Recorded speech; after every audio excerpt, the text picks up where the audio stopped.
उसको नौकरी देने के लिए तरजीह दी जाएगी।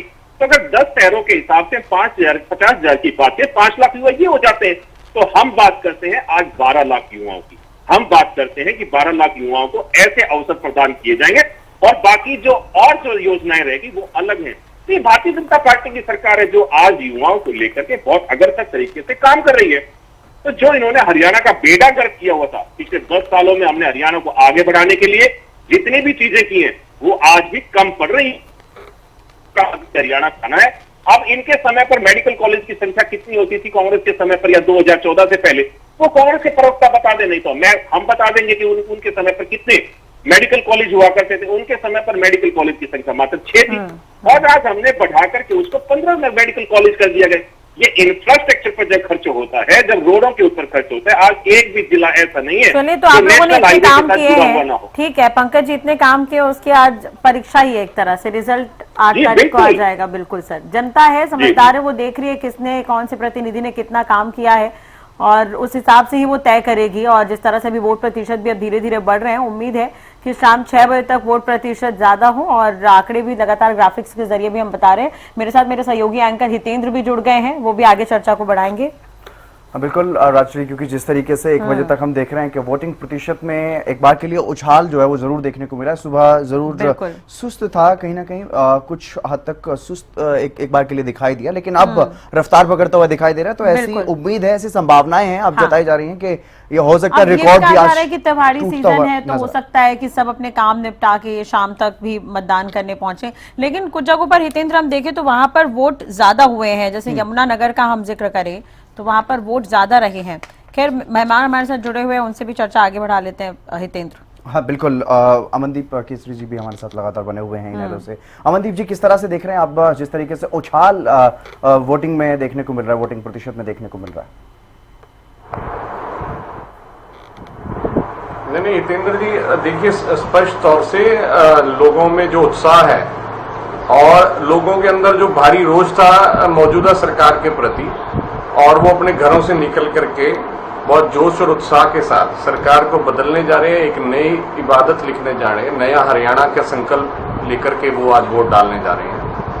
और एक और संकल्प की वो बार बार, जैसे कि पहले भी आपकी चर्चा में हुआ कि हरियाणा के लोग बार बार अब अपने आप को ठगा हुआ महसूस नहीं करेंगे, वो वही अपने बीच के लोगों को चुनेंगे, अपनी सरकार को चुनेंगे जहां पर जिसमें उनको हक मिल सके कि एक अकेला आदमी भी जाकर मुख्यमंत्री के दरवाजे पर खुद जाकर मिल सकता है। पिछले 20 सालों में हमने देखा कि चाहे कांग्रेस के मुख्यमंत्री भूपेंद्र हुड्डा हो, चाहे मनोहर लाल हो, चाहे नायब सैनी हो, एक भी ऐसे मुख्यमंत्री नहीं था कि जो लोगों से सीधा मिल सके या कोई इस तरह का कार्यक्रम चला सके जैसे चौधरी ओम प्रकाश चौटाला चलाया करते थे सरकार आपके द्वार, या फिर मुख्यमंत्री आवास पे चाहे रात के 1 बज जाते थे, जब तक आखिरी अंतिम लाइन में खड़ा हुआ आखिरी व्यक्ति उनसे नहीं मिल जाता था तब तक वो सोया नहीं करते थे।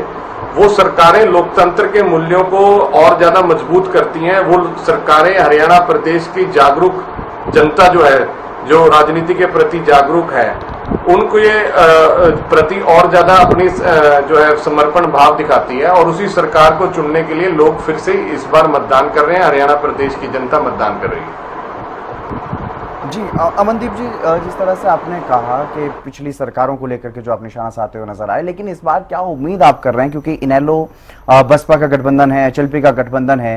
साल 2014 में एक बार के लिए इनेलो के पक्ष में माहौल बनता हुआ नजर आया, उससे पहले एक तरह से इकलौती ऐसी पार्टी रही है जो सत्ता में रही और काफी एक तरह से दमदार पार्टी के रूप में जानी जाती रही इनेलो, लेकिन 2014 के बाद से लगातार ग्राफ गिरता चला गया। इस बार के लोकसभा चुनाव में भी कोई खास अच्छा परिणाम आपके फेवर में नहीं दिखाई दिया, लेकिन अब जब करीब 2-2.5 महीने बाद ये वोटिंग हो रही है और आज वोटिंग प्रतिशत में जिस तरह का रुझान देखने को मिल रहा है, लोगों में उत्साह देखने को मिल रहा है, तो आपके हक में कहां तक ये वोटिंग आपको नजर आ रही है?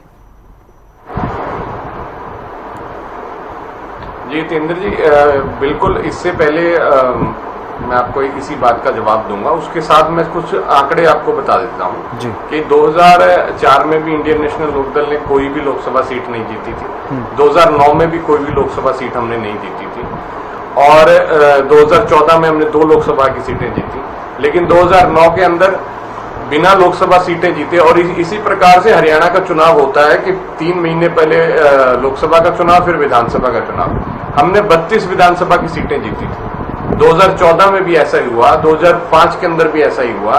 तो मैं कहने का मतलब ये है कि लोकसभा चुनाव से और हरियाणा का चुनाव हमेशा भिन्न होता है। हरियाणा का चुनाव हरियाणा के मुद्दों पर होता है। और अतीत में आपको मैंने इतने उदाहरण दे दिए कि पहले भी ऐसा हुआ है कि बेशक हमने लोकसभा में कोई सीट नहीं जीती हो, लेकिन हरियाणा विधानसभा की बात आती है तो लोग अपनी पार्टी को चुनते हैं, अपने क्षेत्रीय दल को चुनते हैं। और केवल एक अपवाद है 2019 का। और आपको पता है कि 2018 के अंदर किस प्रकार से पार्टी के अंदर जो सबसे बड़ी रैली गोहाना में हुई, उसके बाद किस प्रकार से कुछ गद्दारों ने ही पार्टी को तोड़ने का काम किया, जिसकी वजह से मैं ये बिल्कुल मानता हूं कि पार्टी का वोट बैंक कम हुआ। और कम नहीं हुआ, वो बिखराव हुआ, कहीं दूसरी जगह शिफ्ट हो गया। लेकिन आज हालात बिल्कुल विपरीत है, आज हालात बिल्कुल सामान्य है और पार्टी में पहले की तरह वो पुराना वोट बैंक वापिस आ गया है। हमने 25 सितंबर को अभी आपने देखा कि उच्चाणा के अंदर बहन कुमारी मायावती जी की जो मुख्य अतिथि शामिल हुए चौधरी देवीलाल के 110वें सम्मान दिवस में। आज अभी आप हरियाणा विधानसभा चुनाव में एक रैली बता दीजिए कि उससे ज्यादा भीड़ कहीं इकट्ठी हुई, चाहे मोदी जी आए हैं प्रधानमंत्री, चाहे राहुल गांधी जी आए हैं या अन्य पार्टियों के कोई भी बड़े नेता आए हैं। आप अभी दिखा दीजिए भी टीवी स्क्रीन पे कि इतनी ज्यादा संख्या में अगर कोई पार्टी रैली कर पाई हो, तो साफ तौर पे जनता का समर्थन और साथ हमें मिल रहा है। और उसका कारण भी यही है कि किसान और कमेरा वर्ग इस प्रदेश में बहुसंख्यक वर्ग है, ज्यादा संख्या में रहता है। और लोकतंत्र में जिसकी संख्या ज्यादा होती है वो ही चुनाव जीतता है।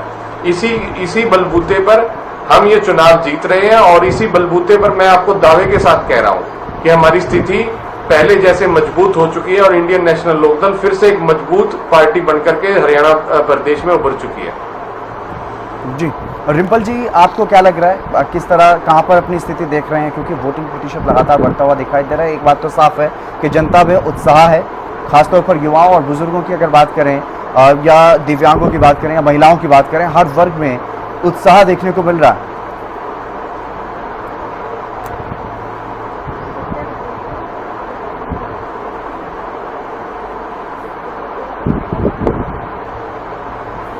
पर जिस तरह से ये उत्साह देखा है पिछले 1 घंटे में, जिनके अभी आपके पास नंबर आए हैं, उसके हिसाब से मुझे लग रहा है कि वो शायद सिर्फ वो जो शुरू की जो यथार्थिक वोट परसेंटेज थी, शायद उसकी वजह छुट्टी होना और नवरात्रों का होना हो सकता है। तो अभी जो उत्साह देखने को मिल रहा है उससे आप जानते हैं कि जब भी ज्यादा होती है वोट परसेंटेज, वो इसी तरफ इशारा करती है कि चेंज आने वाली है।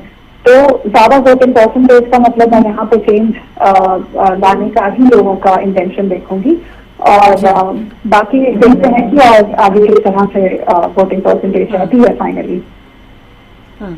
चलिए, बिल्कुल हितेंद्र और कांग्रेस के प्रवक्ता काफी समय बाद जुड़े हैं और काफी समय से चर्चा चल रही है। मनीष खटाना जी हमारे साथ जुड़ गए। मनीष जी, स्वागत है आपका हरियाणा न्यूज पर। सबसे पहले तो यही, पंकज बेनीवाल भी जुड़े हैं बीजेपी की तरफ से, मैं उनकी ही बातें दोहरा देती हूँ।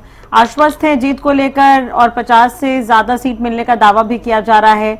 बीजेपी ये कह रही है कि कहीं भी कोई कंपटीशन नहीं है, एक तरफा जीत होगी, एक तरफा माहौल है। क्या कुछ कहेंगे इससे लेकर? और दूसरी तरफ वोट प्रतिशत जो अब तक के आए हैं उसे लेकर क्या कुछ कहेंगे?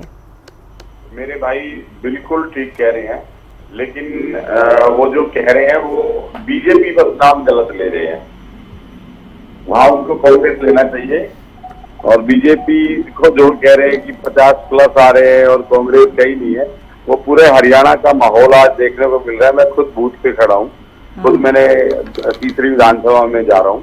लोगों में जो उत्साह है, लोगों में जो क्रेज है, और वास्तव में जो लोकतंत्र का जो ये पर्व जो हम मनाते हैं, इसमें आज जो युवा, चाहे बुजुर्ग, चाहे महिलाएं, चाहे कर्मचारी, मतलब कोई ऐसा वर्ग ही नहीं है जो लाइनों में ना खड़ा हो। और हर व्यक्ति सरकार को बदलने की नियत से खड़ा है। मुद्दा क्या कुछ देख पा रहे हैं आप मनीष जी? मुद्दा क्या कुछ है इस बार? राष्ट्रीय जी, मुद्दे तो इतने हैं कि अगर गिराने लग जाऊंगा तो शाम हो जाएगी। सबसे बड़ा मुद्दा हरियाणा में बेरोजगारी का मुद्दा है, महंगाई का मुद्दा है, भ्रष्टाचार का मुद्दा है, नशा का मुद्दा है। कोई यहाँ पर संसाधन ऐसे नहीं बनाए जिससे लोगों को रोजगार मिले। हरियाणा के युवा पलायन कर रहे हैं। हरियाणा में जिस तरीके से भ्रष्टाचार चरम सीमा पर आया है, महिलाओं का जो अपमान इस सरकार ने कराया है, उसमें महिला खिलाड़ी, देश की खिलाड़ियों तक इन्होंने नहीं छोड़ा। सरपंचों के सर फोड़ने वाली सरकार, किसानों की सबसे ज्यादा आत्महत्या कराने को मजबूर करने वाली सरकार आज किसके हक से वोट मांगेगी? जनता के बीच में जा ही नहीं पा रहे। चलिए, तो अभी पंकज जी तो 10 साल के काम गिना रहे थे, उन्होंने इन्हीं सब मुद्दों पर बात की थी। उन्होंने कहा कि ये मुद्दे हैं नहीं, जो काम जो वादे किए गए थे वो पूरे हुए हैं, और महंगाई, बेरोजगारी, विकास, ये तमाम तरह के मुद्दे। देखिए पंकज जी, मनीष जी भी कह रहे हैं अब तो ये मुद्दे निकल कर सामने आ रहे हैं, बूथ पर हैं, वो लोगों के बीच हैं। क्या कुछ कहेंगे इस पर पंकज जी?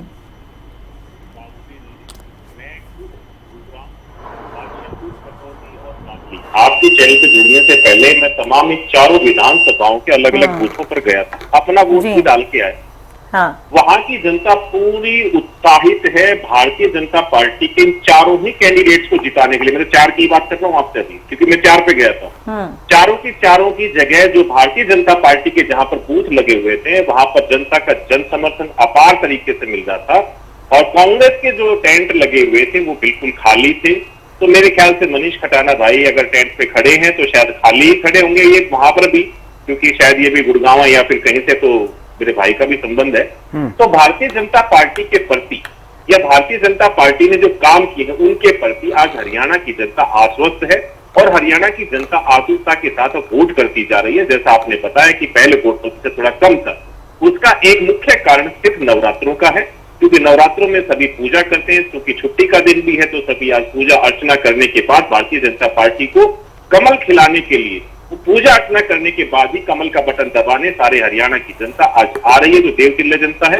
तो निश्चित तौर पर भारतीय जनता पार्टी की सरकार बनने जा रही है, जो आज हरियाणा की जनता कमल का बटन दबा रही है, कमल के फूल का बटन दबा रही है। जो माता के चरणों में अर्पित किया जाने वाला कमल का फूल है, आज उसी का बटन दबाकर तीसरी बार हरियाणा में कमल का बटन दबाकर भारतीय जनता पार्टी की सरकार बनाने का काम हरियाणा की जनता ही करेगी। और इन्होंने कहा, मैं मनीष खटाना आ गए हैं तो मैं पूछता चला जाता हूँ दर पदर इन्होंने क्या क्या किए। आप बताएं ना कि मनीष खटाना जी, किसानों को 2-2 रुपए, 5-5 रुपए, 10-10 रुपए के चेक नहीं मिले क्या?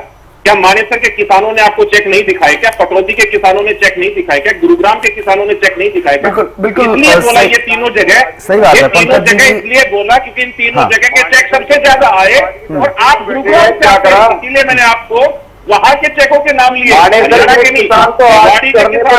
रेवाड़ी के किसानों को भी देखा होगा आपने।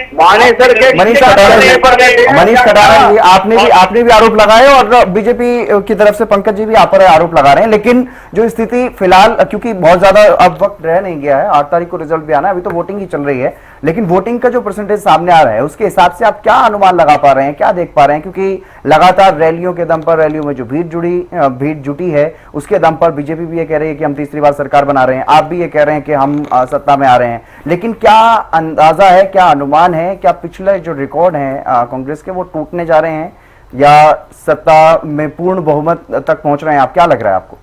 जितेंद्र जी, 2019 में ही इनका सुपड़ा साफ हो गया था। ये 40 वो सीट लेकर आए थे और हमारी 31 सीट आई थी। 9 सीटों में सिर्फ 5000 वोटों का मार्जिन था टोटल वोटों में, और उस समय ये 70 पार, 80 पार, 83 पार दिखा रहे थे। आज तो जनता इनको अगर सैकड़े का भी आंकड़ा, अगर ये 2.5 का आंकड़ा भी छू जाए वो भी अपने आप में गनीमत है। मुझे तो लगता नहीं कि ये 10 से 12 सीटें पर भी पहुंचेंगे, और जनता इनको वोट किस लिए देगी? सड़कों पर वोट देंगे। जिन कर्मचारियों को इन्होंने जवानों से घंटे से पिटवाया, क्या वो अपना जवान इनको वोट देंगे? जो 750 किसान शहीद हुए, इनकी सरकार, क्या वो किसान इनको वोट देगा? जो युवा आज सबसे ज्यादा नशे की चपेट में है, जो युवा आज पूरे हिंदुस्तान में सबसे ज्यादा बेरोजगारी हरियाणा झेल रहा है, तो क्या वो युवा इनको वोट देगा? क्या वो सरपंच पंच जिनको चंडीगढ़ बुलाकर सर फोड़ने का काम करा, तो क्या वो इनको वोट करेंगे? मेरे को समझ में नहीं आ रहा बीजेपी, भारतीय जनता पार्टी को कौन सा वर्ग वोट कर रहा है। इनके पास कुछ नहीं है, और 2-3 घंटे की बात है, 2.25 हो गया, 2 घंटे 3 घंटे का चुनाव रह गया, इनका सुपड़ा साफ हो गया, बोरिया बिस्तर इन्होंने, इनके बंधने भी शुरू हो गया। पंकज जी, लोग जाने शुरू हो गए, साउथ में वीडियो भेज देता हूँ आप।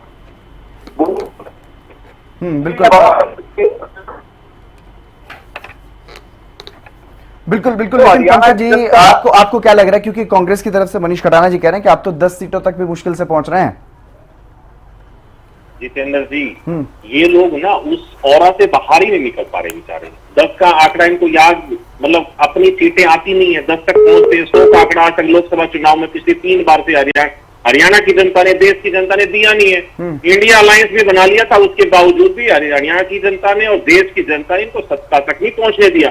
तो बिल्कुल इनका दिमाग जो है उस कुएं के मेंढक के जैसा है, जिनकी जितनी सीटें इनकी आती हैं वहीं तक ये रहते हैं।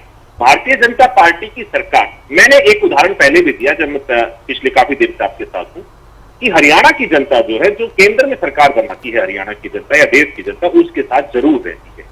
मैं इसमें कांग्रेस को भी कहूंगा कि कांग्रेस के 10 साल की कार्यकाल जो मनमोहन सिंह जी का रहा, उसमें भूपेंद्र सिंह हुड्डा भी यहाँ 10 साल तक रही। हरियाणा की जनता बिल्कुल केंद्र के साथ रही, लेकिन जब से 2014 से बदलाव लेकर के हरियाणा की जनता या देश की जनता लेकर के आई, नरेंद्र मोदी जी को जब से प्रधानमंत्री बनाया, तब तीसरी बार प्रधानमंत्री बनाने का काम भी हरियाणा की जनता और देश की जनता ने किया।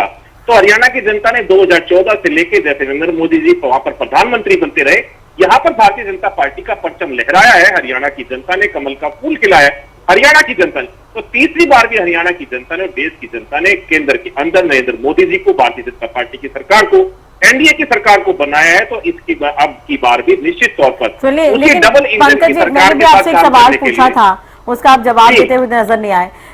ये कहा जाए, देखिए आप लोगों ने इस बार बहुत एक्सपेरिमेंट किए हैं, बहुत सारी सीटों पर आप लोगों ने प्रत्याशी बदले हैं। दीपेंद्र हुड्डा ने उस पर तंज कसा है, उन्होंने कहा कि बीजेपी से अलग होकर जो निर्दलीय चुनाव लड़ रहे हैं वो बी टीम की तरह काम करेंगे। तो क्या उन्होंने कहीं ना कहीं इसके पीछे भी एक रणनीति के तहत ये तमाम चीजें करने के आरोप लगाए हैं? मैंने भी इसका जवाब तो दिया था आपको। मैं ये कह रहा हूं कि भारतीय जनता पार्टी से जो चुनाव प्रक्रिया आई, जब टिकटों का वितरण हुआ तो कुछ साथी नाराज हुए, लेकिन बहुत सारे साथियों को, सिर्फ नायब सिंह सैनी जी ने कहूं या हमारे जिलाध्यक्षों ने कहूं या फिर हमारी टीम ने कहूं, कार्यकर्ताओं ने कहूं, बहुत सारे साथियों को, नेताओं को मना करके वापस कमल के साथ खड़ा कर दिया, कमल के फूल के साथ, भारतीय जनता पार्टी के झंडे के साथ खड़ा किया है।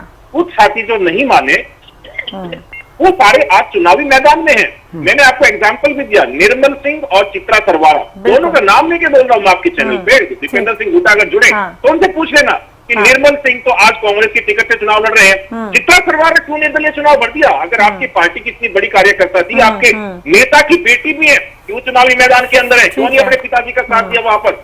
ये बातें आज दीपेंद्र सिंह हुड्डा को खुद सोचनी चाहिए कि उनकी पार्टी किस तरीके के चाल चरित्र में फंसी हुई है, किस तरीके का चरित्र है उन लोगों का। वो लोग ऐसे हैं जो कुमारी शैलजा को भी चुनाव से दूरी बनाने पर मजबूर कर दिया। रोई है कुमारी शैलजा को आखिर में ये भी कहना पड़ गया कि मेरा तो जो बदन आखिरी यात्रा होगी मेरी, वो भी तिरंगे के अंदर होगी। लेकिन क्या इससे पार्टी को नुकसान नहीं होगा? इससे पार्टी को नुकसान नहीं होगा? वोट बटेंगे, वोट डिवाइड होंगे, नुकसान नहीं होगा किसी तरह से? अपनी पार्टी ये तो लोकतंत्र की खूबसूरती है राजश्री जी, इसमें चुनाव लड़ने का अधिकार सभी को है। ये वोट बटेगा कैसे होगा वो हरियाणा की जनता तय करेगी। लेकिन हरियाणा की जनता ने, मैंने पहले भी कहा कि कमल के फूल के साथ, कमल के फूल को 2014 में हरियाणा में खिलाया था और 2024 में भी खिलाने का काम यही हरियाणा की देवतुल्य जनता करेगी। आज नवरात्रों का दिन है, सब जय माता दी करते हुए कमल का फूल खिला रहे हैं। इनके हाथ के साथ कोई नहीं आ रहा है, ना कोई जा रहा है, सभी के सभी आज भारतीय जनता पार्टी के साथ है और इनको सब ये कह रहे हैं कि टाटा बाय बाय, हाथ हिला रहे हैं इनकी तरफ, हाथ तो दिखाया जा रहा है, लेकिन मनीष खनाटाना और किसके लिए हाथ दिखाया जा रहा है और किसके लिए बटन दबाया जा रहा है? हाँ बिल्कुल, किसके लिए हाथ हिलाया जा रहा है और किसके लिए बटन दबाया जा रहा है ये तो 8 तारीख को ही मालूम चलेगा। लेकिन विवेक चौधरी जी भी हमारे साथ जुड़ गए हैं जेजेपी से। विवेक जी, आपका स्वागत हरियाणा न्यूज पर। धन्यवाद हरिचंद्र जी। विवेक जी, किस तरह से देख रहे हैं अभी तक जो वोटिंग प्रतिशत सामने आया है, उसके अनुसार क्या अंदाजा आप लगा पा रहे हैं, क्या अनुमान आप लगा पा रहे हैं? क्योंकि जनता में भारी नाराजगी देखने को मिली, लोकसभा चुनाव में जो स्थिति देखने को मिली, उससे इतर अब विधानसभा चुनाव से क्या कुछ उम्मीदें इस वोटिंग प्रतिशत को देखते हुए? हरिचंद्र जी, आज कहीं ना कहीं बदलाव के लिए जनता वोट करने का काम कर रही है और किस तरह मैं कांग्रेस के प्रवक्ता को भी सुन रहा था, मैं बीजेपी के प्रवक्ता को भी सुन रहा था, ये एक दूसरे के ऊपर छीटाकशी करने का तो काम कर रहे थे, पर अपना विजन दोनों में से कोई नहीं बता सका और ना इनको ये पता कि आज हरियाणा प्रदेश में हो क्या रहा है, हालात क्या है। आज दोनों ही राष्ट्रीय दलों की छुट्टी करने का काम हरियाणा प्रदेश की जनता कर रही है और 2 युवाओं को विधानसभा में पहुंचाने का काम कर रही है। युवा सरकार अब की बार बनाने का काम हरियाणा प्रदेश की जनता कर रही है। आज महिलाओं को, युवाओं को, किसान को, कमेरे को सिर्फ घोषणा पत्र तक ही सीमित रखने वाली ये पार्टियां सिर्फ इनके नाम पे वोट बटोरने वाली ये पार्टियां आज, चाहे युवा हो, चाहे महिलाएं हो, चाहे किसान हो, चाहे कमेरा हो, चाहे छोटा दुकानदार हो, चाहे रेडी वाला हो, चाहे सफाई कर्मचारी हो, सभी जननायक जनता पार्टी और एएसपी गठबंधन को वोट करने का काम कर रहे हैं।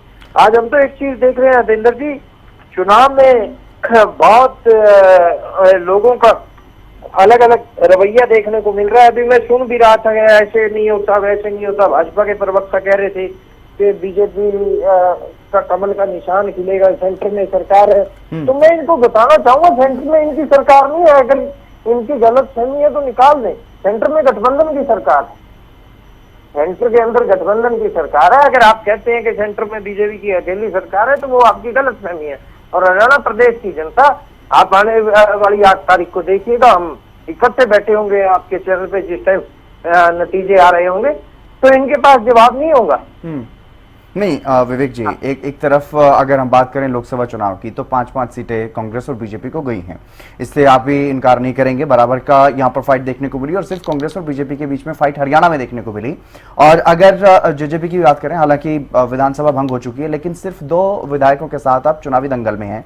लोकसभा चुनाव का परिणाम भी आपके सामने है। उसके आधार पर कितनी सीटों पर आप मजबूती मान रहे हैं अपने गठबंधन की? हितेंद्र जी, लोकसभा चुनाव का कुछ और मोड था, आज कुछ और मोड है। लोकसभा चुनाव में प्रो मोदी एंटी मोदी 2 ही तरह की वोट थी, पर आज हालात जो है, लोग पंचायती मुद्दों के ऊपर चुनाव लड़ने का काम कर रहे हैं, लोग छोटे मुद्दों के ऊपर चुनाव लड़ने का काम कर रहे हैं। लोकसभा चुनाव के अंदर या तो मोदी को जिताने के लिए वोट थी या मोदी को हराने के लिए वोट थी, पर आज हर किसी ने अपने अपने गांव का, अपने अपने इलाके का, अपने अपने वार्ड का मुद्दा लेके चुनाव में उतरने का काम किया और लोकल मुद्दों के ऊपर ये चुनाव लड़ा जा रहा है। और लोग समझ चुके हैं कि दोनों राष्ट्रीय पार्टियां इनका भला नहीं कर सकती। आज इसीलिए लोग जननायक जनता पार्टी और एएसपी गठबंधन को पसंद कर रहे हैं। आज यही कारण है कि लोग बढ़ चढ़ के दुष्यंत जी को और चंद्रशेखर आजाद जी को अपना आशीर्वाद देने का काम कर रहे हैं। आज यही कारण है कि जो लोग बातें बड़ी बड़ी कर रहे हैं, ऐसे कर देंगे वैसे कर देंगे, पर उनके पास उम्मीदवार तक पूरे नहीं है दोनों राष्ट्रीय दलों के पास। आज ये देखिए कि किस तरह एक तीसरा लाइन और जन्मा हरियाणा प्रदेश के अंदर, वो भी हमने देखने का काम किया। बिल्कुल। अमनदीप केसरी जी भी हमारे साथ लगातार बने हुए हैं। अमनदीप जी, लगातार दावे और वादे जो किए जा रहे हैं, किए गए हैं, उनको भी आप देख रहे हैं। बीजेपी कह रही है कि हमारी सरकार बन रही है, कांग्रेस कह रही है कि हमारी, और जेजेपी एसपी ये कह रहे हैं कि युवा सरकार बना रही है प्रदेश की जनता। लेकिन आप किस आधार पर ये कह रहे हैं कि प्रदेश में आपकी स्थिति ज्यादा मजबूत फिलहाल देखने को मिल रही है? अमनदीप, मैं इस आधार पे कह रहा हूँ, मैं फिर हतेंद्र जी इस बात को दोहरा देता हूँ। आपको आवाज आ रही है हतेंद्र जी मेरी? जी। देखिए, हरियाणा प्रदेश का चुनाव जो है, उसमें हरियाणा प्रदेश का ही मतदाता मतदान कर सकता है, ना यूपी, ना बिहार का, ना दिल्ली का। मेरे सभी प्रवक्ताओं भाइयों को ये क्लियर हो जाना चाहिए। और हरियाणा प्रदेश में किसान और कमेरा वर्ग बसता है ज्यादा। 70% से आबादी किसान और कमेरे वर्ग की है, और किसान और कमेरे वर्ग का गठबंधन अगर कहीं देश के अंदर हुआ है तो देश की 2 सबसे बड़ी पार्टियां इंडियन नेशनल लोकदल और बहुजन समाज पार्टी का हुआ। और जब एक और एक मिलकर के 11 बनते हैं, मैंने आपको कहा इससे पहले भी वक्तव्य के अंदर कि हतेंद्र जी, आप सभी पार्टियों की रैली आपने कवर की, आपका चैनल हरियाणा का सबसे बड़ा चैनल है, आप सबकी तस्वीरें साझा कर दीजिए। किसकी रैली में सबसे ज्यादा भीड़ थी, किसकी रैली में जन समर्थन सबसे ज्यादा था, वो जनता डिसाइड कर रही है और पता लग जाएगा लोगों को। तो हम तो उस बिना पर कि जहाँ किसान और कमेरे का गठबंधन था, किसान और कमेरा सबसे ज्यादा संख्या में इस प्रदेश में रहता है, और 2 ज्वलंत बहुत बड़े मुद्दे थे। किसानों का बहुत बड़ा मुद्दा, दूसरा आरक्षण खत्म करने की बात, जहाँ भारतीय जनता पार्टी अपना दृढ़ संकल्प दिखाती है, जो मनुवादी सोच की और संकीर्ण सोच की पार्टी है। वहीं कांग्रेस ने भी के नेताओं ने भी यही कहा कि हम आरक्षण को खत्म कर देंगे। राहुल गांधी ने विदेश में जाकर यही कहा कि हम आरक्षण को खत्म कर देंगे। ये जो 2 सबसे बड़े मुद्दे हैं, किसानों का और दलितों का, और प्रदेश की सबसे बड़ी आबादी के अंदर ये 2 वर्ग रहते हैं, और उन दोनों वर्गों का गठबंधन है। इस वजह से जनता हमें भरपूर समर्थन और प्यार दे रही है और आपके सामने, और इसी वजह से हम मजबूत स्थिति पे हैं। और आपके सामने जो रिपोर्ट्स हमारे पास, किसान और कमेरा वर्ग हरियाणा में ज्यादा रहता है, यही किसान और कमेरा वर्ग पहले भी था, साल 2019 में भी था, लोकसभा चुनाव में भी था। मैंने अभी जितेंद्र जी पिछले वक्तव्य में आपको बताया कि हमने 2009 में भी लोकसभा की एक भी सीट नहीं जीती थी, लेकिन 32 विधानसभा सीटें इंडियन नेशनल लोकदल जीत के आई। तो विधानसभा चुनाव और किसान और कमेरे का गठबंधन 1998 के बाद अब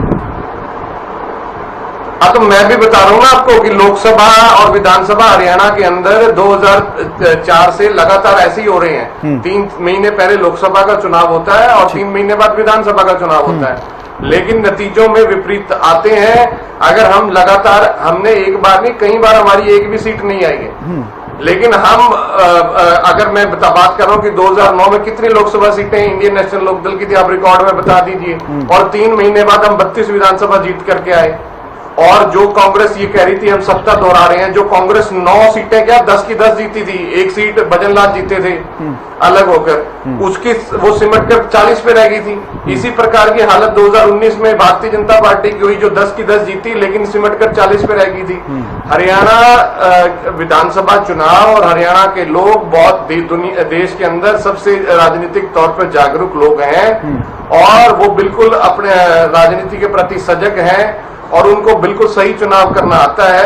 और जो इंडियन नेशनल लोकदल और बहुजन समाज पार्टी का गठबंधन या तो 1998 में हुआ था और जब हमने 5 लोकसभा चुनाव सीटें जीती थी, या फिर अब हो रहा है 2024 में, और आपके नतीजे ज्यादा दूर नहीं है। मंगलवार को आपकी टीवी स्क्रीन बता देंगी। बिल्कुल बिल्कुल, टीवी स्क्रीन पर मंगलवार को हम भी जुड़ेंगे, आप भी जुड़ेंगे और वो नंबर्स भी होंगे किसके पास किसके खाते में कितने गए। लेकिन मनीष खटाना जी कांग्रेस से भी हमारे साथ लगातार जुड़े हुए हैं।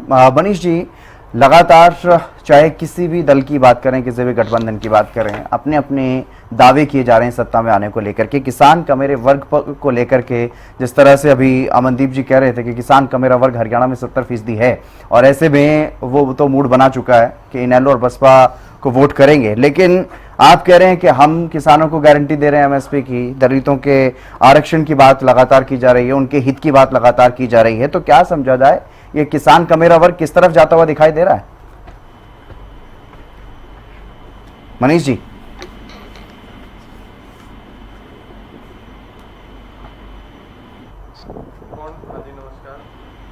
मनीष जी, मेरी आवाज आ रही है आप तक? शायद मेरी आवाज मनीष जी तक नहीं पहुंच पा रही है या कुछ और। हेलो जी जी ठीक है जी, थोड़ी टाइट है तबीयत, एडमिट है हॉस्पिटल में, मेडिसिन। ठीक है, पंकज बेनीवाल जी का मैं रुक करूंगा। पंकज जी, आपको क्या लगता है ये किसान कमेरा वर्ग जो कि अहम भूमिका में रहने वाला है, ये किस ओर जाता हुआ दिखाई दे रहा है आपको? क्योंकि आपने भी तमाम बातें, तमाम दावे आपकी तरफ से किए जाते रहे कि 10 साल में अनेकों काम इस वर्ग के लिए किए हैं, आगे भी कई वादे इनसे किए गए हैं और तमाम लोग भी, तमाम जो अलग अलग गठबंधन है वो भी अपने अपने दावे कर रहे हैं किसान कमेरा वर्ग को लेकर के। भारतीय जनता पार्टी के साथ ही किसान का मेरा वर्ग जा रहा है, क्योंकि भारतीय जनता पार्टी, किसान ने देखा है कि हमारी जब फसल खराब होती थी तो हमारे को पिछले 10 वर्षों के अंदर 13,276 करोड़ का मुआवजा किसी ने दिया तो भारतीय जनता पार्टी की सरकार है। पूर्व में जो रही है सरकारें, मैं तो कांग्रेस का आंकड़ा मेरे पास है, उन्होंने सिर्फ 1158 करोड़ का फसल खराब होने का मुआवजा दिया और भारतीय जनता पार्टी के 10 साल के कार्यकाल में वो बढ़कर 13,276 करोड़ हो जाता है। तो ये भारतीय जनता पार्टी की कार्यशैली में दर्शाती है कि वो किसानों के प्रति कैसे संवेदना के साथ, कैसे उनके साथ प्यार भाव के साथ या उनको आगे बढ़ाने के लिए कैसे काम करने जा रही है। जब उनकी एमएसपी की बात हो कि एक सबसे बड़ा तो यही तो रीजन है ना कि किसान एक चाहता क्या है कि मेरी सब फसलें जो एमएसपी पर खरीदी जाए, ये सबसे बड़ा उनका मुद्दा है। आज उसको गौण खत्म कर दिया है तो किसने किया? भारतीय जनता पार्टी की सरकार ने किया। क्या पहले कभी किसी सरकार के मैनिफेस्टो में, किसी पार्टी के मैनिफेस्टो में होता था क्या कि हम किसानों को फसल एमएसपी पर देंगे या सारी फसलों का एमएसपी पर देंगे? ये भारतीय जनता पार्टी ने करके दिखाया है। तब वो लोग आज अपने मैनिफेस्टो में इन सब बातों का जिक्र कर पा रहे, नहीं तो इंडियन नेशनल लोकदल की सरकार या कांग्रेस की सरकार रही 10 सालों तक। मनीष खटाना तो आ चुके हैं, कितनी फसलों पर एमएसपी पर खरीदते थे ये बता देंगे।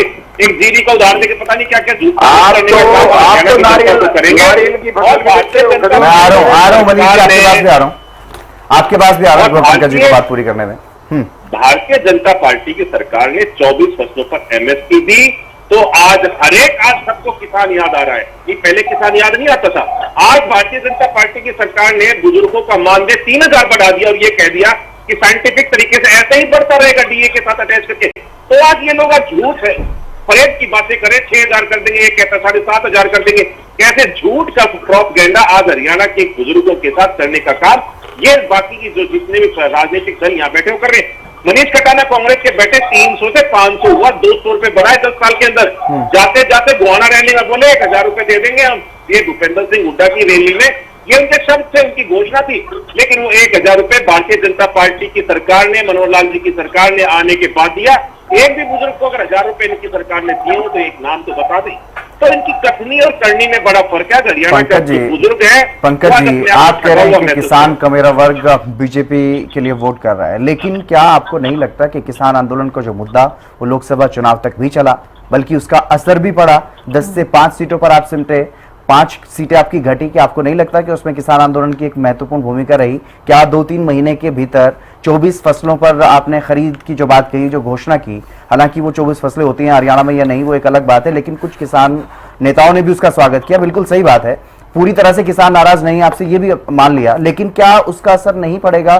कोई विरोध जो लगातार झेलने को मिला बीजेपी को, क्या उसका असर विधानसभा चुनाव में आप नहीं देख पा रहे हैं? देखिए, विधानसभा चुनाव में भारतीय जनता पार्टी के साथ हर एक वर्ग, किसान वर्ग की हम आज बात करें, किसान वर्ग आज आपको 100% भारतीय जनता पार्टी के साथ मिलेगा। वो वोट करता हुआ दिखाई देगा और जो 8 तारीख को नतीजे आएंगे उसमें किसान का कमल के फूल पर बटन दबाया हुआ आपको सबको नजर आएगा। भारतीय जनता पार्टी ने किसानों के साथ काम किया, उनकी जो सोच थी, उनकी जो समस्याएं थी, उनको सुनने का काम किया और उनको आज इंप्लीमेंट करने का काम किया।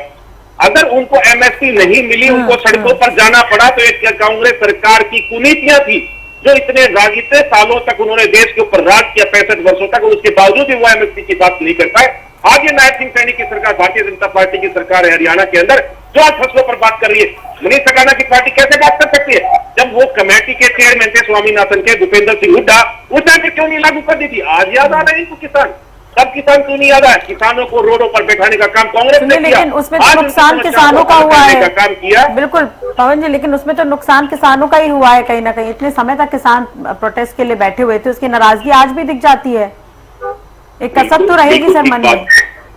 बिल्कुल ठीक बात है कि किसानों की जो समस्याएं थी, वो समस्याएं कब किसने किया? तो उसमें तो आम जनता ही पिछ रही है ना। आप भले पहलवानों का मुद्दा उठाइए, उसमें पहलवानों का नुकसान हुआ है। नेता तो राजनीति रोटी सेक लेते हैं वहां पर आकर। भारतीय जनता पार्टी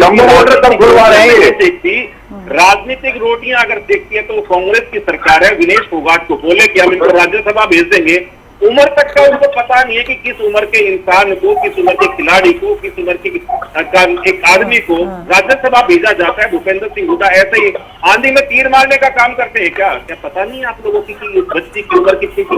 और अगर ऐसा ही था तो क्यों नहीं विनेश फोगाट को आज उस टाइम पर राज्यसभा भेजने की बात थी? इतनी सहानुभूति थी, इतना प्यार सम्मान था, तो भूपेंद्र सिंह हुड्डा सीएम की कुर्सी अपने घर तक क्यों सीमित रखना चाहते? अरे बना देते विनेश जवान और नौजवान का नेता है। चर्चा की है, ठीक है मनीष जी, मैं आऊंगी आपके पास। सीएम की चर्चा आपने की है, तो आज अनिल विज का बयान भी सुना होगा आपने। एक बार फिर से सीएम पद का दावा ठोकते हुए नजर आए। बार बार आप लोग कांग्रेस पर भी निशाना साधते हैं कि अब तक तो इनका चेहरा ही तय नहीं है, तो बीजेपी में तो फिर तो यहाँ पर तो अनिल विज भी कह रहे हैं कि अब अगली मुलाकात सीएम हाउस में होगी। भारतीय जनता पार्टी के जितने भी कार्यकर्ता हैं या नेता, वो सारे के सारे उनकी जो टीमें हैं वो चाहती हैं, हर एक किसको अच्छा नहीं लगता कि हम सीएम की कुर्सी पे बैठ जाए। अगर राष्ट्रीय जी को मिले, जितेंद्र भाई को मिले, तो क्या इनको ये नहीं जाना चाहेंगे कि ये छोड़ देंगे? किसी को भी आज ये हमारे लोकतंत्र ने अधिकार दिया है कि कुछ भी बोलने का, हम उसको अपनी बात को आगे पटल पर रख सके, ये एक अच्छी बात है। लेकिन इनके यहाँ पर कुमारी शैलजा कह दे कि मैं मुख्यमंत्री बनना चाहती हूँ, चुनाव तक नहीं लड़ने दिया दीपक बावरिया ने, ये कह दिया कि लोकसभा के कैंडिडेट या सांसद चुनाव नहीं लड़ पाएंगे, अगर चुनाव लड़ना है तो खड़गे जी से जाके बात कीजिए। तो इस तरीके की जो इस भावना के साथ जो राजनीति करती है वो कांग्रेस की सरकार करती है। भारतीय जनता पार्टी तो हर एक को आगे बढ़ाने का काम करती है। भारतीय जनता पार्टी की सरकार में या भारतीय जनता पार्टी के अंदर तो प्रदेश अध्यक्ष एक किसान का मेरे का बेटा बन जाता है, किसान का मेरे का बेटा, तो लेकिन गरीब का जनता बेटा, की सेवा के लिए मुख्यमंत्री सरकार का है ना बेटा। पवन जी, जनता की सेवा के लिए सरकार है। हरियाणा न्यूज पर आपने देखा होगा, चुनाव यात्रा भी की गई, ग्राउंड जीरो पर भी हरियाणा न्यूज पहुंचा, बहुत सारी जगहों पर कमियां पाई गई हैं। मैंने अपने सबसे पहले वक्तव्य में जब मैं आपके साथ बैठा तो मैंने ये शब्द यूज किए कि सुधार की गुंजाइश हमेशा ठीक है। बनी रहती है, हमेशा सुधार की जरूरत होती है। आज एक रोड बना दिया गया था, वो क्या उसमें खड्डा नहीं होगा? वो खड्डा भरा भी जाएगा, उसको तो दोबारा इसका से फायदा रिपेयर किया कांग्रेस जाएगा। ना ले जाए कहीं? मनीष खटाना जी जुड़े हुए, उनसे बातचीत कर लेते हैं। मनीष जी, जो मेरे भाई बार बार भूपेंद्र सिंह हुड्डा, ये तो सच्चाई है। देश के गृह मंत्री आते हैं, वो भी भूपेंद्र सिंह हुड्डा, मोदी जी भी बोलते हैं भूपेंद्र सिंह हुड्डा। आज देश प्रदेश की बात नहीं, पूरा देश बोल रहा है भूपेंद्र सिंह हुड्डा। तो यही चुनाव है, हर व्यक्ति बोल रहा है, हमारे ऑपोजिशन के आदमी बोल रहे हैं, सत्ता के लोग बोल रहे हैं। तो भूपेंद्र सिंह हुड्डा ने जो काम किया वो काम बोल रहा है। 10 साल काम गिना रहा हूं मैं, तो क्या काम किए? नहीं, बिल्कुल मेट्रो- 2 रुपए के चेक मेट्रो दिए, गिनाओ। 5 मेट्रो रुपए कहाँ के खड़ी चेक है? दिए, बिल्कुल मेट्रो कहाँ किसानों खड़ी को है? 2-2 रुपए के आप चेक, बोल 5 रहे रुपए यार, के मैं चेक चुप दिए, था, ये कोई बात भूपेंद्र थोड़ी सिंह है हुड्डा ने पंकज जी। दिए, पंकज कांग्रेस की जी। सरकार ने दिए। पंकज जी डर क्यों रहे हो? नहीं, डर मेरे किस बात का है? डर तो आपकी क्यों रहे हो? बातों से नजर आ रहा है कि भाई नहीं, 2 डर रुपए क्यों के रहे चेक हो? किसान को याद तो होंगे, मैं कह रहा हूं, डर क्यों रहे हो? याद तो होगा, वो तो पंकज जी, हम नहीं मुकदमा हमारे दर्ज नहीं कराएंगे। बुजुर्गों को याद होगा। पंकज जी, हम मुकदमा दर्ज नहीं कराएंगे। 500 रुपए पेंशन दिया करते थे, हम बैंकों किसी की लाइन गलत में लगाते आदमी थे। और मुकदमे दर्ज ये नहीं कराएंगे। भारतीय जनता पार्टी की सरकार है कि घर पे पंकज जी, हम सरकार से नहीं डराएंगे, चिंता मत करो। बौखलाहट आप लोगों की पंकज जी, है, डर भारतीय किसमें रहे जनता हो? पार्टी तो आश्वस्त है। नहीं, डर भारतीय क्यों रहे जनता हो? पार्टी आश्वस्त है। डर क्यों रहे हो? कांग्रेस का खाता नहीं पंकज जी, खुल इतना रहा। डर? 2014 में इतना फुल स्टॉप, 19 में फुल स्टॉप, इतने क्यों डरे हुए हो? और आज 24 का जो चुनाव नहीं, आज डर क्यों रहे हो आप? यहाँ भी फुल स्टॉप। पंकज जी, बहुत डर बढ़ गया ठीक आपकी है, बातों एक पे। एक करके आपकी पंकज बातों पर जी, है। पंकज जी डर पहले किसलिए? पहले अरे आपने आप बोला मुकदमे तो दर्ज नहीं मनीष जी कराएंगे। सुन रहे थे, आपने बोला तो मनीष जी सुन रहे थे, मनीष जी बोल रहे हैं तो आप भी सुन लीजिए, एक एक करके बात कर लेते हैं। नहीं, ये बेचारे डर गए हैं। मैं इनको आश्वासन देता हूँ। ठीक है मनीष जी, मैं एक चीज और उसमें ऐड करना चाहूंगी। बीजेपी की तरफ से बयान दिया गया कि अभी कुछ राज्यों में पिछले दिनों विधानसभा चुनाव हुए थे, मध्य प्रदेश ले लीजिए, छत्तीसगढ़ है, राजस्थान है, वहां पे भी आप लोग कॉन्फिडेंट थे, ओवर कॉन्फिडेंट थे, उसका नतीजा सामने आया, तो इस पर भी तंज कसा गया है, क्या कुछ कहेंगे इस पर? देखिए राजश्री जी, सबसे पहले तो मैं अपने भाई पंकज जी को बोलूं कि डरने की बिल्कुल जरूरत नहीं है। कांग्रेस पार्टी की सरकार बनने के बाद हम कोई भी गलत काम, जैसे भारतीय जनता पार्टी में कांग्रेसी कार्यकर्ताओं पर मुकदमे दर्ज करके उनको डराने धमकाने का काम करते थे, वो काम कांग्रेस की सरकार में नहीं होगा। पहली बात तो मेरे भाई डरे ना, आराम से अपनी बात रखें, बिल्कुल ना डरे। और दूसरी बात, हरियाणा का साफ हो चुका है, ये 2.5 का आंकड़ा छूना भी बहुत बहुत बड़ी बात होगी इनके लिए। और जो 10 साल का कुशासन और कुनीतियां इनकी रही, जिसने हरियाणा प्रदेश का बंटा धार कर दिया। हरियाणा प्रदेश में जितना आज कर्ज 4.5 लाख हजार करोड़ इन्होंने हाल तो गड्ढों में तब्दील करी है। एक भी बिजली का पावर प्लांट इन्होंने नहीं लगाया, कोई एजुकेशन हब इनको, कोई मेडिकल के रूप में कोई हॉस्पिटल का निर्माण नहीं हुआ। गुड़गांव का बस स्टैंड 10 साल से ऐसे कैसा है, मेट्रो 10 साल से वहीं की वहीं खड़ी है।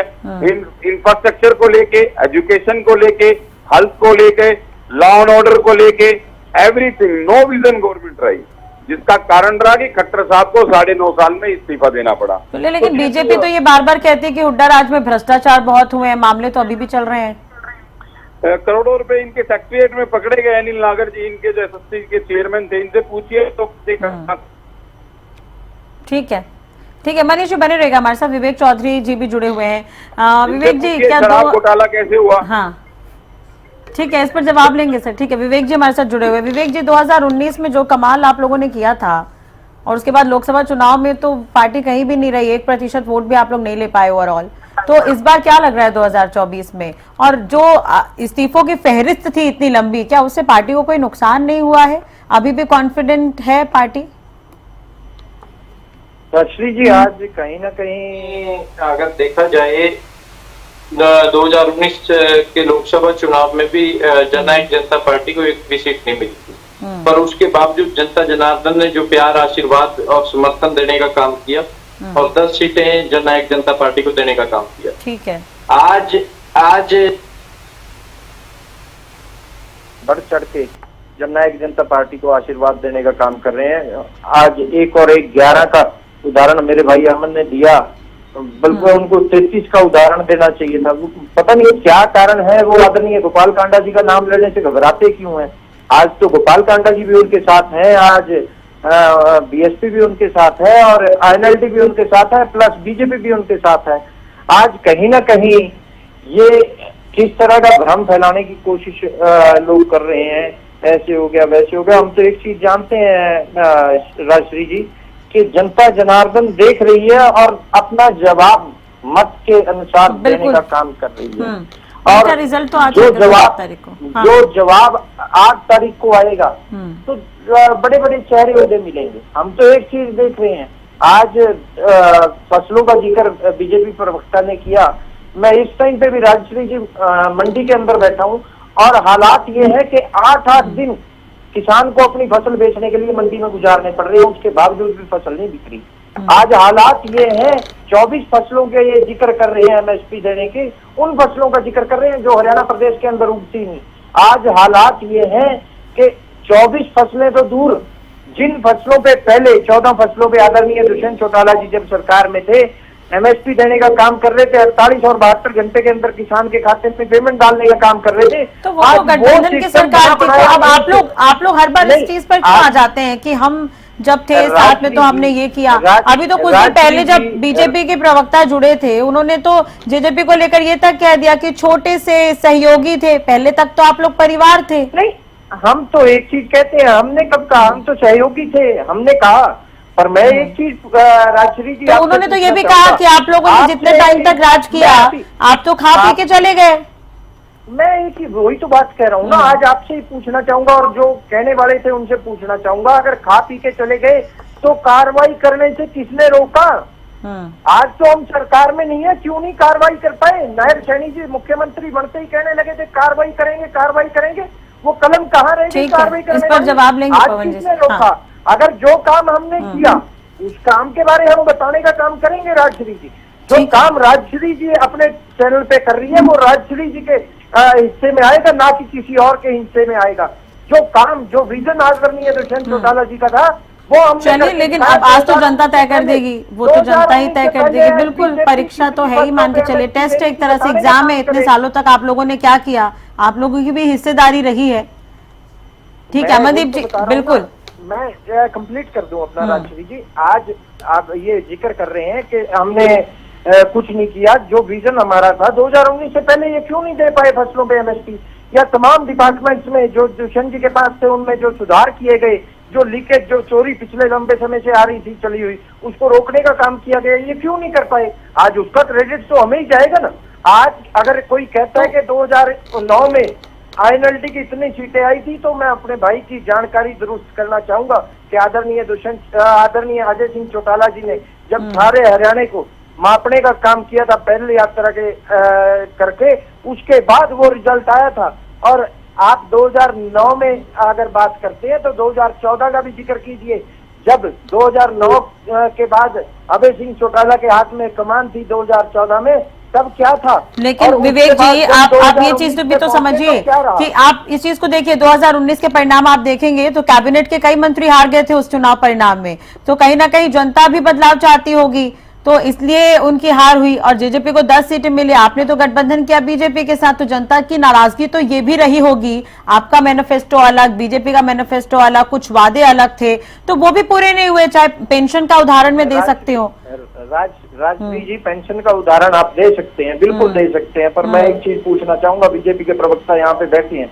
ये बता दें कि हरियाणा प्रदेश से ज्यादा किस प्रदेश में इन्होंने पेंशन करने का काम किया? अगर दुष्यंत चौटाला जी थे तभी 3000 तक पहुंचाने का काम किया, 5100 हमारा वादा था, उसकी टीच हमारे आज भी है। पर आप क्यों भूल जाते हैं 50% महिलाओं को आरक्षण जो पंचायती राज व्यवस्थाओं में दिया? क्यों भूल जाते हैं 33%? दोनों चीजें, आप लोग तो गठबंधन में थे, मिलकर किया ना काम, या कि जेजेपी अलग काम कर रही थी और बीजेपी अलग काम कर रही थी? नहीं, मीठा मीठा गप-गप, कड़वा कड़वा तू। आज गठबंधन नहीं तो आप लोग तो मिलकर थे ना, पहले तक तो आप लोग परिवार थे, पहले तक तो परिवार मिलकर काम कर रहा था जब गठबंधन हुआ था उस वक्त। राजली जी, जो चुनावी घोषणा पत्र में हमारे वादे थे वो तो हम ही पूरे करेंगे। तो नाराजगी जनता की वही रही होगी, इसलिए आप लोगों को विरोध का सामना करना पड़ा फिर लोकसभा चुनाव में। विरोध का सामना करना पड़ा, आप बताइए ना। लोकसभा चुनाव में क्या हालात थे, आज क्या है? आज लोग शर्म हाथों पे बिठाने का काम कर रहे हैं, आज लोग साथ चलने का काम कर रहे हैं, आज लोग जवाब देने का काम कर रहे हैं, और 8 तारीख को पता लग जाएगा किसका विरोध है किसका नहीं। चलिए ठीक है, ठीक है, विवेक जी बने रहेगा हमारे साथ। अमनदीप जी काफी देर तक जुड़े हुए हैं। अमनदीप जी, क्या कहां पर इनेलो को स्टैंड मानते हैं आप? जैसा कि कहा जा रहा है बीजेपी और कांग्रेस की सीधे लड़ाई है कई सीटों पर, तो इनेलो को कहां पर देख रहे हैं सर आप?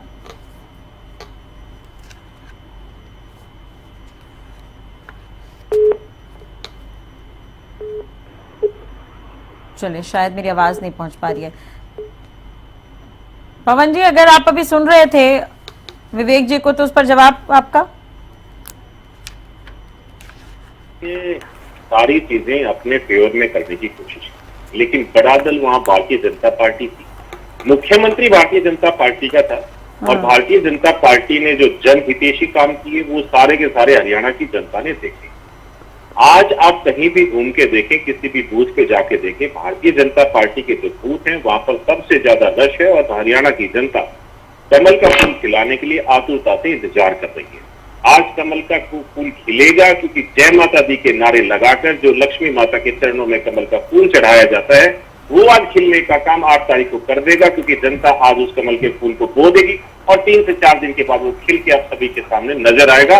और हरियाणा की जनता के लिए जो भारतीय जनता पार्टी ने काम किया वो गिना ही देता हूं, क्योंकि मनीष कटाना भी बड़ी लंबी लंबी बातें कर रहे हैं, और हमारे भाई विवेक चौधरी भी 15 मेडिकल कॉलेज बनाए। कांग्रेस के कार्यकाल जब हमें मिला था तो हमारे को 6 मेडिकल कॉलेज मिले थे, हमने 15 बना दिए। हमारे को उस समय पर एमबीबीएस की सीटें मात्र 105, सरकारी कॉलेज 105 मिले थे, सॉरी, और हमने उनको 182 कर दिया। 289 सीटें मिली थी मेडिकल कॉलेज में पीजी की, उनको बढ़ाकर के 1006 कर दिया। एमबीबीएस की सीटें हमें मात्र 700 मिली थी, हमने बढ़ाकर के 8185 के 2185। हमारे को नागरिक अस्पताल मिले थे 56, हमने बढ़ाकर कर दिए 72। हमें हेल्थ और वेलनेस सेंटर मिले थे 0, जो कि आज हमने बना के कर दिए 3132। आज बात कर रहे हैं सरपंचों की, आज बात कर रहे हैं बाकी सब चीजों की, तो उन पर भी इनको पता होना चाहिए कि नंबरदारों का मानदेय इनके समय पर मात्र 100 रुपए था, आज हमने बढ़ाकर 3000 किया। आशा वर्कर को 500 रुपए दिया करते थे, हमने 6100 रुपए कर दिया। आंगनबाड़ी का मानदेय जो था उसको 4000 रुपए दिया करती थी, भूपेंद्र सिंह हुड्डा जब हमें सरकार मिली तब 4000 रुपए था, उसको बढ़ाकर के 14,750 कर दिया हमने। सरपंचों का मानदेय इनके समय पर 2000 रुपए हुआ करता, हमने उसको बढ़ाकर के 5000 कर दिया। पार्षदों का मानदेय इनके समय पर 7500 हुआ करता, हमने उसको 20000 कर दिया। ग्रामीण जो सफाई कर्मचारी है उसको ये लोग फिर मानदेय 8100 रुपए दिया करते, उसको 6000 कर दिया। बुजुर्गों की पेंशन 500 देते थे, 3000 मैंने आपसे पवन जी ये पूछा कि अभी विवेक जी जैसा कि कह रहे हैं कि हमने ये क्या, हमने क्या, आप लोग तो मिलकर थे, गठबंधन की सरकार थी, मिलकर काम चल रहा था। मैं कभी भी इस बात से डिनाई नहीं करता। भारतीय जनता पार्टी ने और जननायक जनता पार्टी ने दोनों मिलकर हरियाणा की जनता को स्थिर सरकार देने की बात करी, और स्थिरता के साथ हमने हरियाणा की जनता के वो सारे काम किए। अब अकेले अगर विवेक चौधरी कहते कि हमने कर दिया, हमने तीर चला दिया, तो भैया वो जवाब देना चाह रहे हैं। हरियाणा की जनता ने दिखा दिया था कि आपकी कार्यशैली कैसी थी, आप लोगों किस तरीके से हरियाणा की जनता के सामने खड़े हुए। आज भारतीय जनता पार्टी के साथ अगर हमें 5 सीटें भी मिली, अगर हमें ये लगता है या सभी कहते हैं कि 5 सीटें आपको लोकसभा चुनाव में मिली, तो मिली 5 सीटें, हम बिल्कुल छाती ठोक के कहते हैं, सीना ठोक के कहते हैं कि हरियाणा की जनता ने दी। हरियाणा की जनता का 46% मतदान भारतीय जनता पार्टी के पक्ष में था। ये हरियाणा की जनता है। विवेक जी का जवाब ले लेते हैं, उसके बाद लगातार बढ़ाती जा रही है। ठीक है विवेक जी। राजश्री जी, आज मीठा मीठा गपशप कड़वा कड़वा थू मैं जो पहले भी कह चुका हूँ वो करने का काम बीजेपी के प्रवक्ता कर रहे हैं। आज ये कहते हैं कि मुख्यमंत्री बीजेपी के थे और काम हमने किया। जो काम हमारे चुनावी घोषणा पत्र के थे, जो हमने सोच रखी, जो विजन हमारा था, इनसे पूछ लीजिए 2019 से पहले इनका सिविल एविएशन डिपार्टमेंट क्या करता था। सिर्फ सरकारी जहाजों में तेल डालने के अलावा इन्होंने कुछ किया हो तो बताएं। आदरणीय दुष्यंत चौटाला जी का विजन था कि अम्बाला के अंदर उन्होंने एयरपोर्ट बनाने का काम किया, हिसार के अंदर उन्होंने एयरपोर्ट बनाने का काम किया, गुड़गांव के अंदर हेलीकॉप्टर हब बनाने का काम किया, भिवानी के अंदर हेलीकॉप्टर ट्रेनिंग सेंटर बनाने का काम किया। ये कहते हैं कि हमारे मुख्यमंत्री थे, और जो आरोप थे वो केवल दुष्यंत चौटाला जी के ऊपर थे। अरे अगर आपके मुख्यमंत्री थे तो आरोप भी तो आपके मुख्यमंत्री के ऊपर थे, पूरे कैबिनेट के ऊपर थे, केवल दुष्यंत चौटाला जी के ऊपर लगाया गया। भारतीय जनता पार्टी ने कहा कि हरियाणा की जनता के लिए फिर सरकार बनाई। बिल्कुल बिल्कुल लेकिन बिल्कुल आपको करने की थोड़ी ज्यादा जल्दबाजी है। भारतीय जनता पार्टी ने हमेशा हरियाणा के हर एक हरियाणवी के लिए काम किया है, लेकिन आप लोगों की जो दशा है वो भारतीय जनता पार्टी के साथ ठीक है, लेकिन आज हरियाणा की जनता ने आप लोगों को तरह से नकार रखा है और अब की बार भी पंकज जी आप अपनी बारी में बोले। विवेक जी लेकिन एक बात और है यहाँ पर गौर करने वाली, आप कह रहे थे, मैंने आपको सुना कि 2019 में लोकसभा चुनाव में परिणाम हमारे बिल्कुल खिलाफ रहे, लेकिन 2019 के विधानसभा चुनाव में आपको 10 सीटें मिली। अब परिस्थितियां बिल्कुल अलग हैं। अब भी लोकसभा चुनाव में बिल्कुल आप जीरो पर रहे, जमानत जब्त हुई ज्यादातर उम्मीदवारों की, तमाम उम्मीदवारों की। तो उसके बाद अब आप जब विधानसभा चुनाव में जा रहे हैं, अब आपके पास ना नई नवेली पार्टी का दर्जा है और ना ही वो जो एक माहौल बना था कि देवीलाल चौधरी देवीलाल के रूप में देखा जा रहा था, ताऊ देवीलाल के रूप में देखा जा रहा था दुष्यंत चौटाला को, अपना वो माहौल है। तो उस तमाम विपरीत परिस्थितियां बिल्कुल जरूर आपके सामने हैं। तमाम जो आपके विधायक थे उनमें से 7 छोड़ करके चले गए और अब 2 ही चुनावी मैदान में हैं। तो ऐसी तमाम विपरीत परिस्थितियों के बावजूद आप ये कह रहे हैं कि युवा सरकार बनने जा रही है?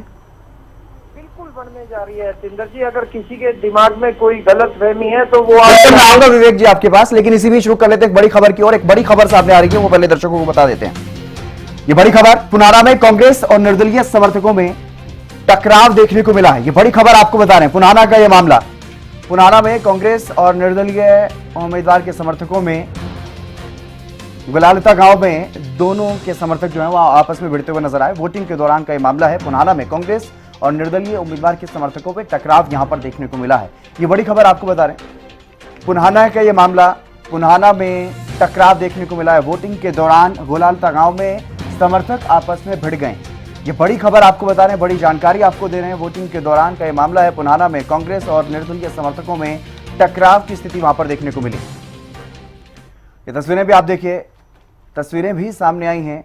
पुनारा का ये मामला है, पुनारा में वोटिंग के दौरान की जो तस्वीरें सामने आई हैं, यहाँ पर आपस में समर्थक भिड़ गए। 2 उम्मीदवारों को, एक कांग्रेस उम्मीदवार और एक निर्दलीय उम्मीदवार, उनके समर्थकों में आपस में टकराव की स्थिति यहाँ पर देखने को मिली है। पुनारा की ये तस्वीरें आप देख पा रहे हैं। विधानसभा चुनाव को लेकर के वोटिंग पूरे प्रदेश भर में चल रही है, लेकिन इसी बीच कई जगहों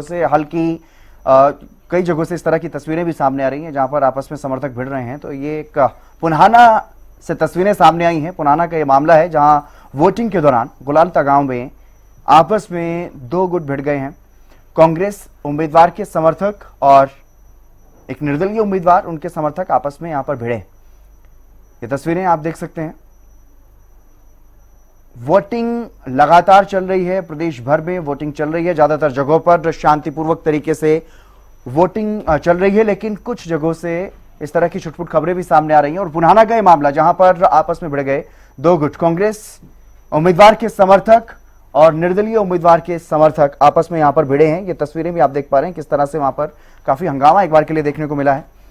ये पुनारा की तस्वीरें, वोटिंग लगातार चल रही है। सभी 90 की 90 सीटों पर वोटिंग चल रही है। ज्यादातर जगहों पर हालांकि शांतिपूर्वक तरीके से ही वोटिंग चल रही है, लेकिन पुनारा से तस्वीरें सामने आई हैं जहां पर आपस में भिड़े हैं समर्थक। ये तस्वीरें आप देख पा रहे हैं, पुनारा की ये तस्वीरें हैं जहां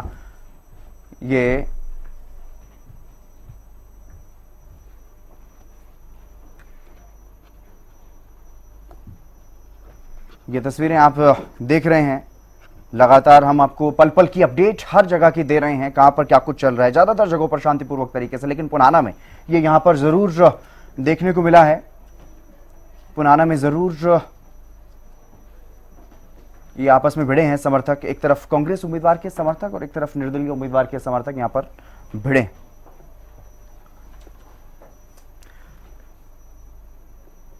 और विवेक चौधरी जी से हम बात कर रहे थे, मेरे साथ मेरी सहयोगी सृष्टि मेहता भी जुड़ गई हैं। लेकिन विवेक जी, मेरा सवाल आपसे यही था कि 2019 की स्थिति अलग थी आपके लिए, और इस बार जब 2024 में विधानसभा चुनाव हो रहे हैं लोकसभा चुनाव के बाद, तो स्थितियां बिल्कुल अलग हैं। किस तरह से आप देख रहे हैं?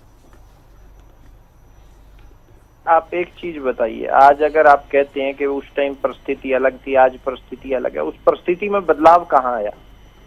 तमाम लोग यही कहते हैं कि बीजेपी के साथ जाने के लिए खिलाफत हुई।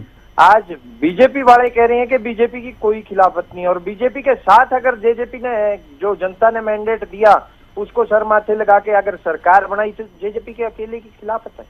आज कहीं ना कहीं ये रियलिटी है जो एक प्रोपेगेंडा खड़ा किया गया था कुछ लोगों द्वारा, चाहे वो अन्य विपक्षी दल थे, चाहे वो भारतीय जनता पार्टी के लोग थे, वो प्रोपेगेंडा फूट चुका है। आज लोग समझ चुके हैं कि आदरणीय दुष्यंत चौटाला जी ने जो किया वो हरियाणा के हितों के लिए किया, किसान कमेरे के हितों के लिए किया, और आज एक और एक 11 होके लड़ाई लड़ने का काम जो आदरणीय दुष्यंत चौटाला जी और चंद्रशेखर जी कर रहे हैं, तो दलित और कमेरा वर्ग और जो किसान वर्ग है वो सभी एक साथ आके खड़ा होने का काम कर रहे हैं। मैं तो ये जानता हूँ आज अगर कोई कहता है कि वो माहौल नहीं है, मैं तो ये मानता हूँ आज उससे बेहतर माहौल है। आज उस टाइम पे जननायक जनता पार्टी अकेली थी, आज एएसपी हमारे साथ खड़ी है और कंधे से कंधा मिला के खड़ी है। आज हम तो ये देख रहे हैं कि जो रिजल्ट पिछली बार आया था उससे कई गुना अच्छा रिजल्ट अब की बार आएगा, और वो 8 तारीख को पता लग जाएगा। अभी बेनीवाल जी कह रहे थे ऐसे हो जाएगा वैसे हो जाएगा, ये बेनीवाल जी ने ज्योतिष का काम भी शुरू कर दिया क्या? ये आज कहते हैं कि कुछ नहीं आएगा, ऐसे नहीं होगा। मैं तो एक चीज जानता हूँ, 8 तारीख को पता लग जाएगा। इतनी उत्सुकता क्यों है? 8 तारीख को पता लग जाएगा किसका क्या हुआ और किसका क्या नहीं हुआ। फिर बेनीवाल जी को पूछ लेंगे। बेनीवाल जी से निवेदन करूंगा फोन स्विच ऑफ ना करें, जवाब लेने का काम मैं करूंगा। हम तो एक चीज जानते हैं, आज के दिन कहीं ना कहीं जो लोग पिछले लंबे समय से दोनों राष्ट्रीय दल हरियाणा प्रदेश की जनता को लूटने का काम कर रहे थे, उनसे लोग उब चुके हैं। लोग रिमोट कंट्रोल से चलने वाली दिल्ली के वही वाली बात होगी ना विवेक जी। अभी आप कह रहे थे कि कड़वा कड़वा थू थू मीठा मीठा गप गप, अभी लूटने का आरोप आप लगा रहे हैं, तो उसमें तो साझेदार फिर आप भी हुए और उसी बात की नाराजगी लोगों में देखने को भी मिली। हमने तो बारी बारी कहा ना। आप एक चीज का जवाब दीजिए सतेंद्र जी, आप एक वरिष्ठ पत्रकार हैं और आपको पूरा पता है, अगर जननायक जनता पार्टी का कहीं भी कोई भी थोड़ा सा रोल किसी गलत काम में होता तो भारतीय जनता पार्टी छोड़ने वाली थी क्या? आज भारतीय जनता पार्टी जो अपने विरोधियों पे बारी बारी कार्रवाई कराती है, कभी किसी से कभी किसी से, तो वो जननायक जनता पार्टी के ऊपर नहीं करा सकती थी। इन्हें पता है कि दुष्यंत चौटाला जी ने जो लीकेज चली आ रही थी सिस्टम के अंदर, उस सिस्टम को लीकेज को बंद करने का काम किया और सिस्टम को दुरुस्त चलाने का काम किया। बारी बारी हमारे ऊपर मनीष खटाना जी हैं कांग्रेस से। बिल्कुल जानने की कोशिश करते हैं। मनीष जी, आप लोग लगातार ये आरोप लगाते रहे हैं, केंद्र की मोदी सरकार पर भी आरोप लगते रहे हैं कि उन पर कार्रवाई की जाती है जो विपक्ष के नेता उभरते हुए दिखाई देते हैं। एक बार के लिए बीच में जरूर इस तरह की चर्चाएं चली थी जब मुख्यमंत्री नायब सिंह सैनी बने, उनकी तरफ से भी इस तरह की बयानबाजी आई थी कि अगर ऐसा कुछ हुआ होगा तो कार्रवाई करेंगे, लेकिन हुई नहीं कार्रवाई, कुछ देखने को मिला नहीं पिछले इन 2-2.5 महीनों में। मनीष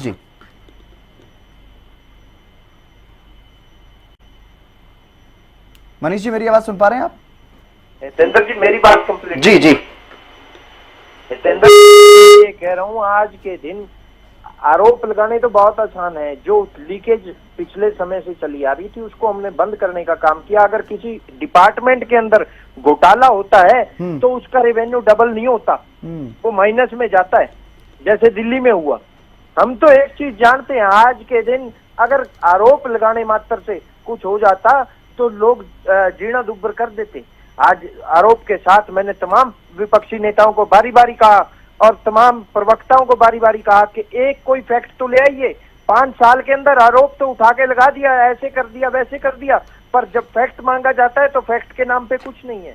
हम ये जानते हैं कि हाँ, हम युवा हैं और युवाओं की सरकार बनाने का काम कर रहे हैं, महिलाओं की सरकार बनाने का काम कर रहे हैं। ये लोग जो बारी बारी युवाओं को और महिलाओं को, किसान को, कमेरे को सिर्फ घोषणा पत्र तक सीमित रखते हैं, हमने उनको टिकटें देके उन्हें चुनाव लड़ाने का काम किया, ना केवल चुनावी घोषणा पत्र तक इन्हें रोके रखा। आज हम गर्व के साथ कहते हैं 50% युवाओं को और महिलाओं को हमने टिकट देके उनको चुनावी मैदान में उतारने का काम किया।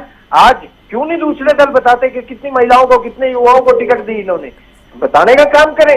क्या ये सिर्फ चुनावी घोषणा पत्र तक सीमित है या सिर्फ रैलियों में नारे मरवाने तक सीमित है? आज जननायक जनता पार्टी और एएसपी गठबंधन एक विजन लेके चला है, हरियाणा में बदलाव का विजन लेके चला और युवा सरकार बनाने का विजन लेके चला है, और जनता जनार्दन प्रेम और प्यार दे रही है। आज क्यों तकलीफ है? हम तो जानते हैं आज ऐसे ऐसे लोग भी हैं जो लोगों को हनी ट्रैप में फंसाने का काम करते हैं, लोग हनी ट्रैप गैंग कहने होने लग गए, वो भी आज कह रहे हैं कि हम सरकार बनाएंगे। अरे उनसे तो कई गुना अच्छे लोग हैं। जी आपने आज पूरी बात रखी। चलिए अब बीजेपी की तरफ से प्रियदर्शनी जी, बीजेपी प्रवक्ता हमारे साथ जुड़ गई हैं। प्रियदर्शनी जी, स्वागत है आपका भी। सबसे पहले अपना ओपनिंग कमेंट दे दीजिए, क्योंकि अब तक जिस तरह से आप देख रहे हैं वोट डालने के लिए लोग पहुंच रहे हैं पोलिंग बूथों पर, और पिछले बार की अगर बात की जाए तो उससे ज्यादा वोटिंग परसेंटेज जो है वो 1 बजे तक का सामने आया है, यानी कि लोग बेहद